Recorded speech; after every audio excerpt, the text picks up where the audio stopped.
Halo sahabat CKRC, kali ini saya mau ngebongkar isi dari mobil MN86 punya saya nih.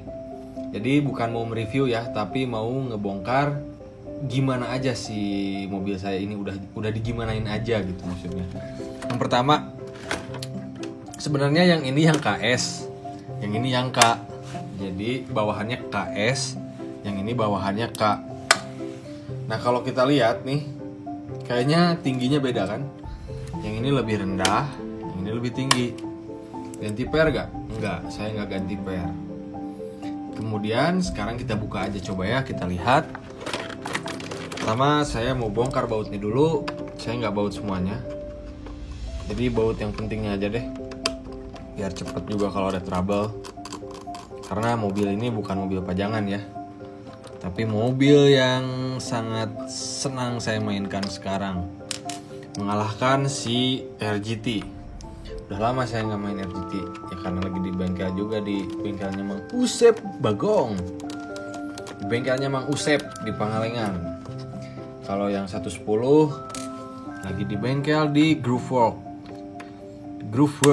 Tajul. Kalau yang mana lagi?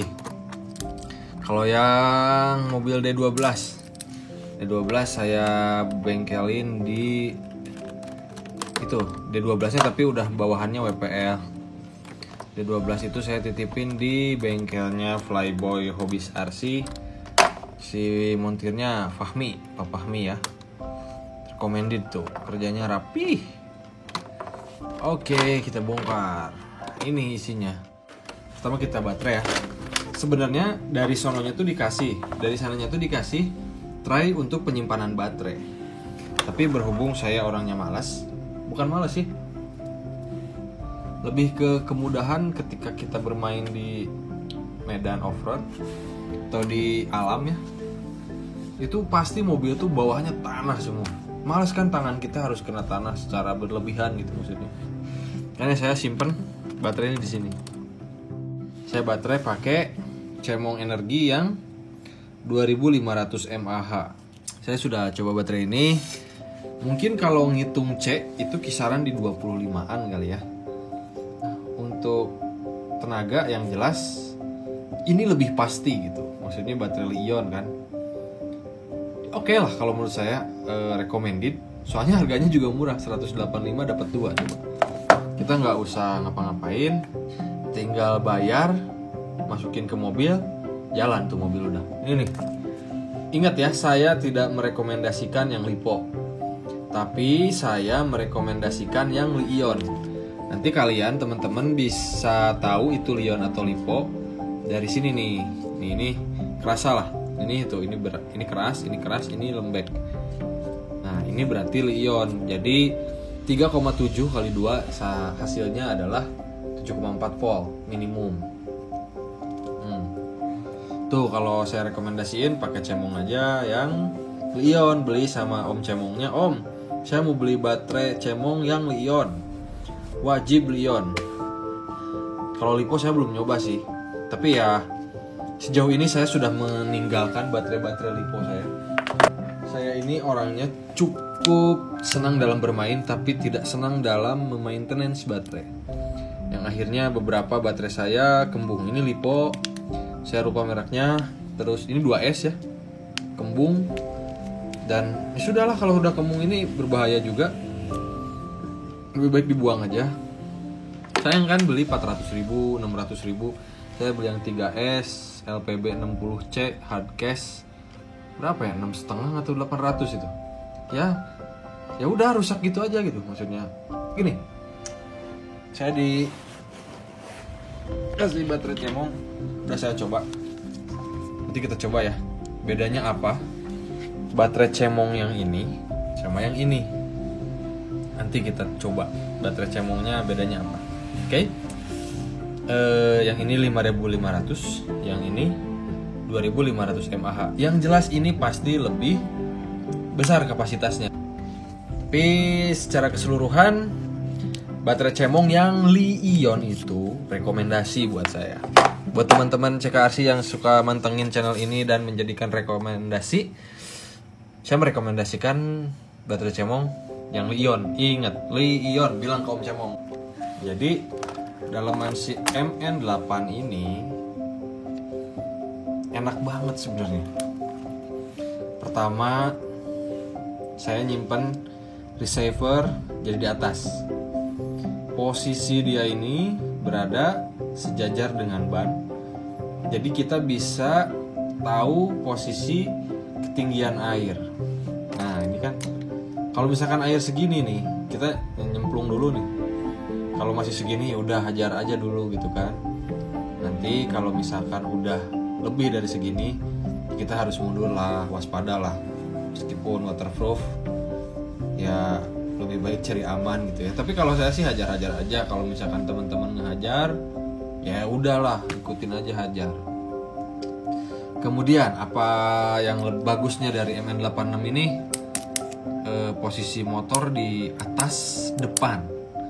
Jadi sama seperti tadi, kalau kita main scale gitu kan, yang ngapain juga gitu air sampai setinggi gini kan? Ini batas snorkel aja sampai sini nih. Ceritanya kan snorkel, biar dia bisa ngehirup udara buat ke ke karbu atau ke throttle body. Nah, maksud saya, kalau misalkan ketinggian air udah segini, ya jangankan snorkel, orangnya aja mati gitu kan. Jadi ya kalau saya penggemar bermain, ya bukan scale atau apa ya namanya ya. Ya saya penggemar bermain RC Adventure ini mengikuti atau melogiskan gitu ya, melogiskan seperti main di dunia nyatanya. Jadi ya kalau saya bermain air RC Adventure ini, ya paling segini lah. Ini tuh udah maksimal banget nih, segini tuh udah maksimal. Karena ini engine pasti nyemplung kan? Ya kebayang di sini misalkan nyimpen ecu, kerendam air, ya udahan bos, gitu kan? Ya kalau saya sih segini, ya kalau segini saya masih toleransi lah ya. Kalau saya sih biasa main air atau lumpur paling segini lah. Nah kan kalau segini nih, taruh segini ya, masih aman dia tuh. Posisi motor ada di atas. Yang jadi masalah kalau nyemplungnya ke sungai itu aman, nggak akan mati. Kalau coba nyemplungnya ke lumpur, ya udah mati. Karena di sini kan ada lilitan. Nah ketika si brasnya ini ke yang gininya nih. Ketika si bras nih, taruh ini bras ya, kena lumpur. Nah, ini ada lumpur, penuh lumpur nih gara-gara masukan air. Ya udah mati gitu, nggak akan jalan. Dia mau ngantarin listrik gimana orang kalang lumpur gitu kan? Lumpur beda sama air, Pak. Kalau air itu menghantarkan listrik sifatnya. Kalau lumpur, ya secara fisikanya saya nggak tahu juga ya. Tapi kenapa kalau lumpur itu dia nggak mau nyala ini? Dan selanjutnya receiver saya taruh di sini tadi alasan itu. Lanjut ke bagian, oh ya, tadi saya ngobrol juga sama teman-teman di sebuah toko RC. Ada yang suka dengan posisi mesin depan, ada juga yang tidak. Kalau saya suka karena berat mobil jadi ke depan, karena saya lebih senang nanjak ketimbang turun. Ya kalau turun otomatis ini jelek ya, pasti sorry man, itu kalau turun ya pasti angkat. Tapi kalau ke belakang dia ngangkat tuh. CG nya dia main di depan gitu ya. Kalau turun emang gak enak, tapi kalau nanjak insya Allah lah ya. Terus lanjut dia itu pakai transfer case. Jadi transfer case nya ini saya masukin grease ke dalamnya. Emang jadi berat sih, makanya saya keluarin lagi. Nah, buat teman-teman nih cukup diperhatikan juga ya. Kalau bisa grease-nya ini jangan terlalu banyak di bagian sini, jangan terlalu banyak ya. Karena ya kasihan gitu, berat jadinya. Dari sini ke sini itu lumayan nih, maka ngasih tenaga kan. Kalau bisa yang dikasih grease tuh sini aja, biar suaranya gak terlalu berisik. Nah ini saya kasih grease. Kalau yang ini shock towernya itu saya pindahin ke atas semua biar mobil ceper. Yang depan udah stiff banget, yang depan stiff kan, kerasa kan stiff kan, ya itu bedanya. Nah kalau yang ini ya udah kita bongkar yang ini juga ya biar tahu dalamnya ada apa aja. Nah bedanya apa? Yang ini. Kalau yang ini, yang KS, ini KS ya. Kalau yang KS itu posisinya harusnya sebenarnya gini. Nah, kalau yang saya nih, yang mobil yang ini ditinggiin, jadi si shock towernya tetap aja pasang di sini. Kalau yang ini, nih beda. Nih saya lihat deketin nih. Jadi diceperin. Nah kelihatan kan bedanya kan? Buat apa? Ya buat nggak terlalu tinggi aja. Satu tinggi satu ceper gitu. Kalau lebih seneng nanjak biasanya lebih baik yang ceper-ceper. Kalau lebih seneng crawling ini yang tinggi-tinggi biar ground clearance ininya tuh dapet ya. Nih posisi tengah nih karena ini long wheelbase jadi terkadang sering nyangkut. Nah kemudian untuk yang MN86 ini saya simpan ESC. Yang satunya ini saya simpan ESC di sini untuk memutarkan winch ke depan. Nih winch ke depan. Kemudian ada yang nanya winch simpan di mana? Saya simpan di tengah. Nah biar kesini winchnya nanti kesini udah lihat lah kemarin ya. Pokoknya gitulah. Ini untuk winch.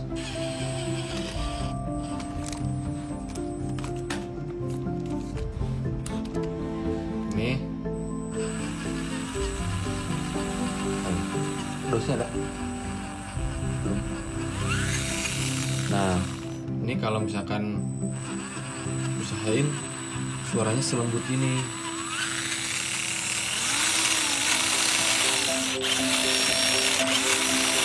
Karena akan berpengaruh pada tenaga awal, hentakan awal. Kalau misalkan kasar, usahain selembut ini nih. Ya, kalau misalkan terlalu kasar itu nanti kasihan ke tenaga hentakan awalnya tuh jadi nggak ada gitu. Lembut kan. Nah kita bongkar. Aduh kayaknya bongkarnya jangan yang ini ya.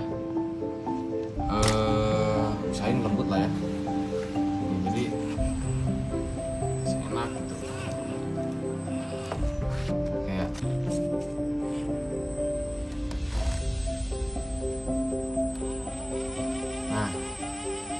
ada suara bunyi kan, kopling aktif ini, dia nggak mau jalan, ada yang ngalangin, gasnya terus tambah. Nah, berarti kalau kita tambahin gas, dia ngeluar koplingnya nempel, loncat, itu sama dengan kita menyetujui dengan resiko apapun yang terjadi ketika obstacle yang menurut mobil ini berat kita hajar gitu. Caranya ngaturnya dari sini. Nih dari sini kita bisa longgarin lagi, kita bisa kencengin lagi tentunya. Kalau dilonggarin lagi gimana Pak? Longgarin lagi ya. Longgarin lagi. Nah dilonggarin lagi.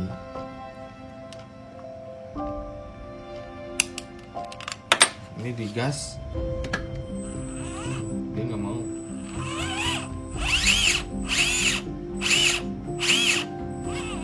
Tuh. Nah, fungsinya apa sih kopling? Nah, fungsinya itu, misal nih, ban kita kejepit sama batu atau rumput, atau akar. Ketika digas, nah nggak mau kan itu? Nah kebayang kalau misalkan dia nggak pakai kopling, dengan torsi yang melimpah seperti ini, itu akan membuat si kopel patah. Bukan ya, kalau plastik sih itu udah yakin patah saya sih. Ketahan, kita gas terus, dia ngasih tenaga ke sini. Yang pertama patah itu biasanya yang ini. Tak, patah. Kalaupun tidak, misalkan yang ini masih kuat, berarti yang bawah yang patah. Ini pengalaman saya terjadi beberapa kali. Kopel patah. Ya akibat saya nggak begitu memperhatikan pemasangan kopling ini. Nah, lanjut ke bagian yang lain. Bedanya apa sih MN86 sama 8KS? Yang jelas bedanya nih di bearing ya. Ini pakai bearing, ini enggak. Bukti ya, buka aja nanti sendiri. Nah, pemasangan. Oke, satu lagi, servo. Banyak orang bilang, jadi servo ini saya nggak rubah dua-duanya. Servo masih menggunakan original dua-duanya. Original dua-duanya. Yang beda, ini udah saya ganti horn, yang ini belum. Bedanya apa? Nah, bedanya kalau yang belum ganti, kalau yang udah ganti horn, nah kan kerasa seberat apapun dia akan ngehajar. Kan ada orang yang bilang servo MN86 tuh jelek, kalau menurut harus ganti. Kalau menurut saya, kalau budgetnya belum ada nggak usah ganti. Ini udah cukup, servo ini udah cukup. Kalau menurut saya, kemarin main di Sukawana aman. Teman saya juga ganti horn servo, aman dia tuh. Ya, kalau diganti horn servo, otomatis dia nggak ada kopling lagi. Jadi si MN86 ini banyak menggunakan kopling. Contoh yang ini tuh ada koplingnya pak di servo ini. Nah, kalau kalian lihatnya, kalau dari sana bisa terlihat, mungkin ada per ini nih. Nah ini per, ini tuh fungsinya untuk menahan ketika si servo minta belok tapi ban gak mau belok. Nah jadi ini tuh bisa naik turun dia tuh. Nah sebenarnya masalahnya di horn servonya aja. Jadi buat teman-teman yang mau beli MN86 ini dan belum ada budget buat upgrade dan lain-lain, kalau saran saya sih ya udahlah, biarin aja, nggak usah ganti aja horn servo 20.000 gitu. Nanti horn servo udah beres, kelar permasalahan apa tadi namanya, si beloknya jelek itu udah kelar. Saya juga udah ganti aman.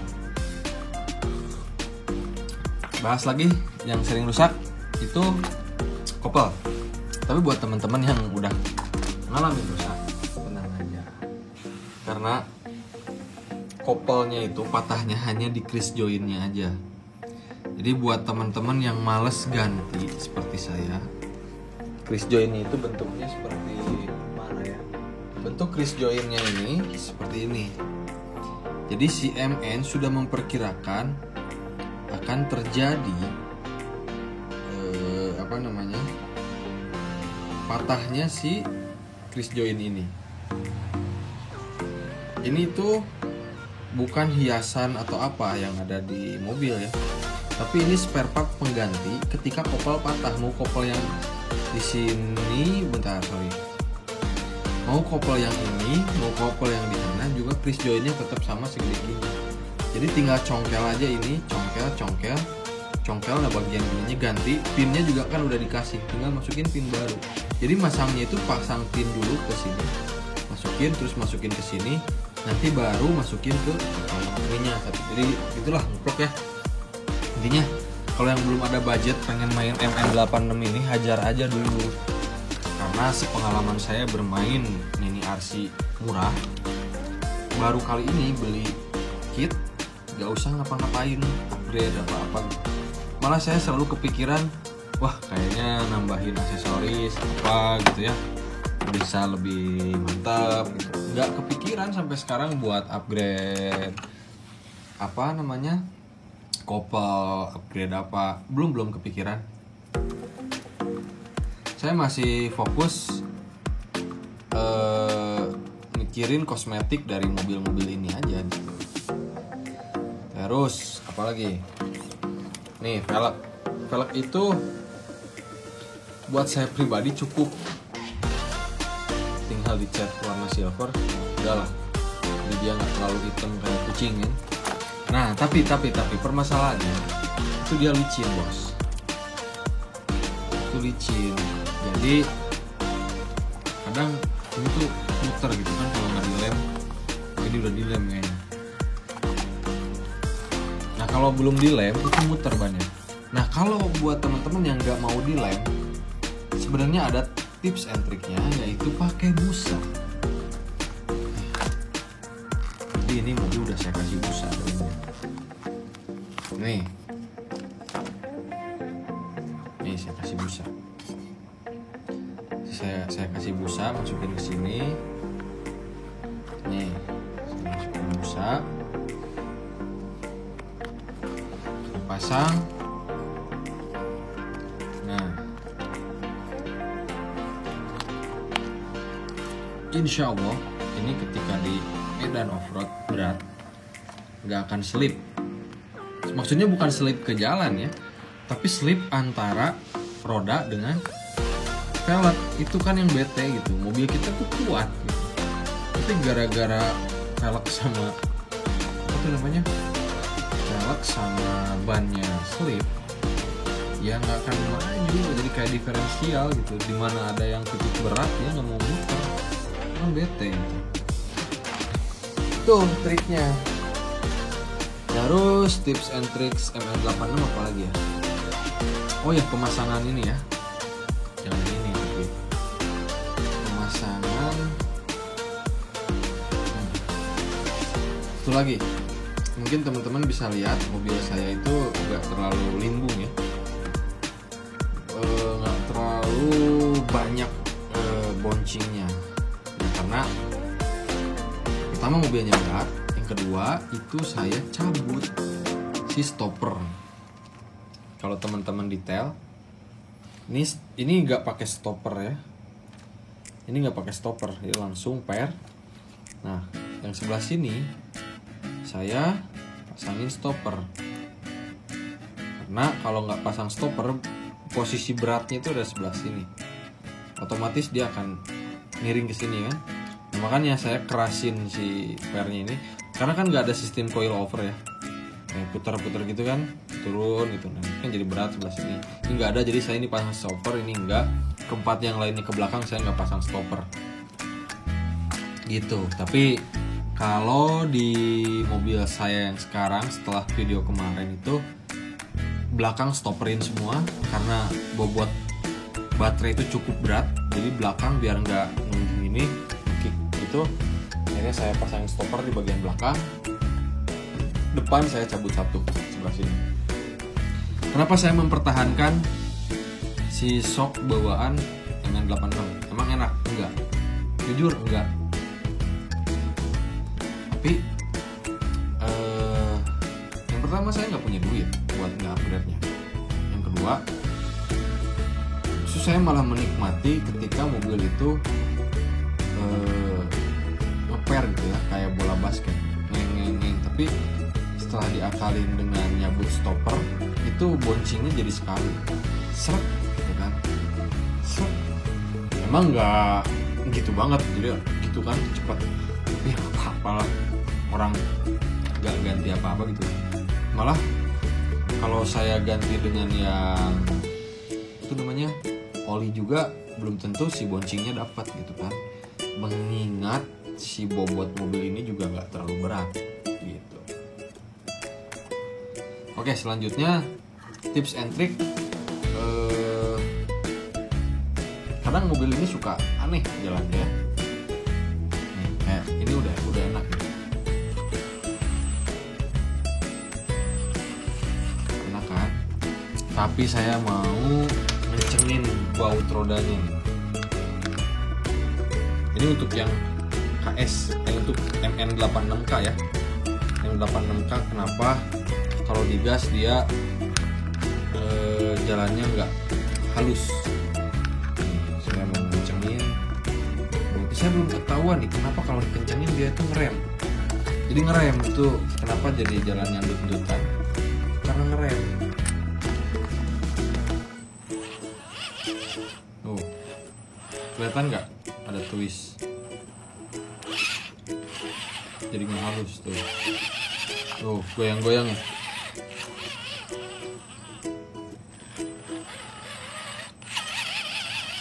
Goyang-goyang ya. Sorry, cemong. Nih.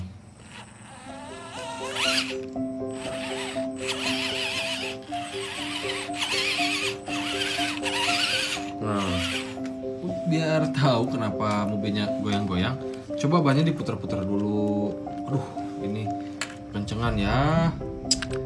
Longgarin dulu lah buat yang MN86K. Kalau yang KS itu saya nggak nemuin dia mau dikencengin juga aman-aman aja dia. Nah ini kan keras nih, ngerem nih dia, berat. Kita longgarin. Kalaupun dilonggarin juga asal sampai longgar aja, jangan terlalu longgar juga. Sampai bannya benar-benar. Nah, ini dia pakai sistem lock nut ya, jadi ngunci si baut ini. Meskipun kita nggak kenceng, nggak keras, dia ngunci, aman. Coba kita tes setelah dilonggarin.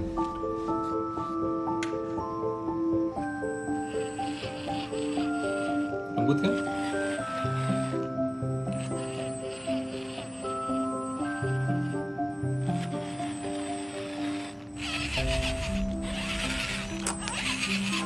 Nah itu yang buat MN86K ini, karena belum ada bearing di gardan-gardannya.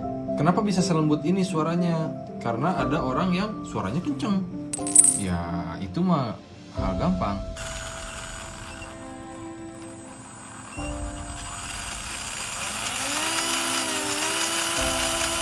Ini normalnya tuh segitu suaranya. Nah, teman-teman harus tahu cara pemasangan dinamonya beda sama MN90. Jadi ini sama seperti 1/10. Pengaturan jarak spurnya itu tuh harus benar teman-teman. Pemasangannya itu adalah tekan ya di sana. Berisik nih. Jadi kalau ada yang bilang MN86 gearboxnya berisik, bohong. Justru jempling. Nah, kerasa? Nah, kalau ada yang beli MN86 suaranya begini, berarti itu pemasangan spurnya nggak bener tuh. Nah, berisik. Udah malam. Nah, udah gitu kita longgarin.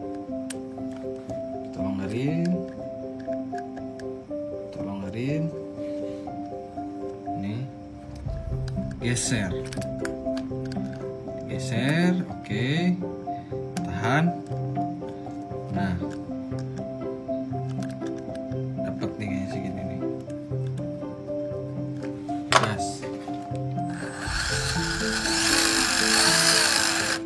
Kurang sebenarnya nih. Masih kurang. Kurang jempling.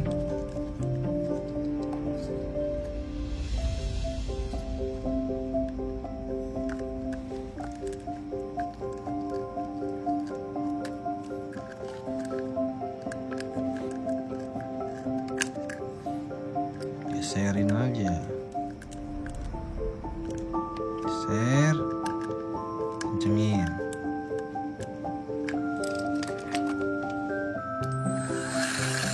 Wih, kedengeran kan?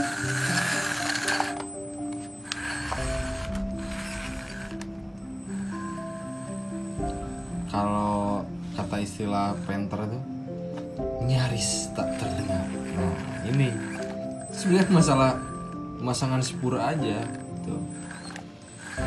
Enak banget MN86.